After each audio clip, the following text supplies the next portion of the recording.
Patuloy ang Philippine Coconut Authority sa pagpapatupad ng mga programa upang tuluyang mapuksa ang pamimeste ng kokolisap. Ang kokolisap ay isang uri ng peste na nagmula sa Indonesia. Ang buong ulat ihatid sa atin ang aming kasamang si Dina Pagibitan, mag-uulat live via phone patch. Live kung ituring ang puno ng niyog dahil walang tapon o sayang sa mga bahagi nito. Lahat may pakinabang sa tao. Nasa 3.5 million ektarya o katumbas ng 27% lupain sa bansa ang tinatamnan ng niyog. Sa 79 na probinsya sa bansa, nasa 68 ang may taniman nito. Kaya naman umaabot sa 25 milyong Pilipino ang direktang umaasa sa industriya. Dahilan, kaya malaking pilay sa mga magsasaka ng niyog ang pamimeste ng kokolisap, isang uri ng peste na nagmula sa Indonesia. Nabubuhay ito ng nasa 28 hanggang 32 days at dumarami sa pamamagitan ng hangin at langgam na siyang nagpapalipat-lipat mula sa isang puno papunta sa iba. Oras na dapuan ng peste ang dahon ng puno, unti-unti itong maninilaw hanggang tuluyang matuyo. Ayon sa Philippine Coconut Authority, ang lumalalang lagay ng panahon sa ngayon ang pangunahing dahilan ng pagdami ng mga peste, kabilang na ang polusyon sa lupa at tubig, ang sobrang init ng paligid, ang mga chemical spray na siyang pumapatay sa mga predator na kakain sana sa mga peste. Gayon din ang pagbabaliwala mismo ng mga magsasaka sa kokolisap. When a tree is infected or what they call infested, madaming peste pumapasok dyan.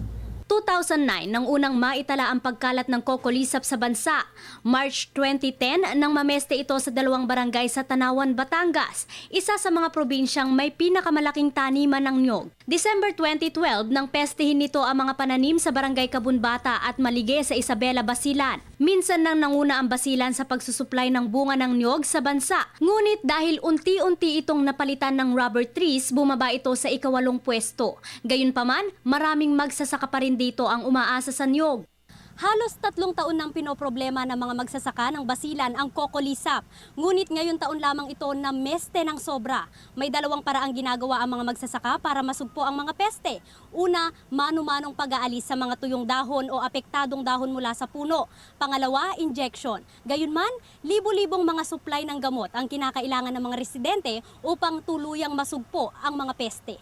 Malaki talaga ang nawala sa mga farmers dito sa Isabela, sa Basilan. Dapat suportado lang ng gobyerno. Paano pong suportado? Yung financial. Bukod sa pruning, pagsunog ng mga dahong apektado at injection, kasalukuyang namamahagi ang PCA ng organic fertilizer sa mga magsasaka ng niyog para muling patabain ang mga lupa. Malaking tulong din ang nagagawa ng mga bagyo sa paglilinis ng mga dahon ng niyog na siyang nagtataboy naman ng mga peste. Kasi ang prescription ng mga scientists natin is just in some parts yung hindi heavily infested, leave it alone so that the predators will multiply and come in. But in heavily infested area, you need to apply radical solution.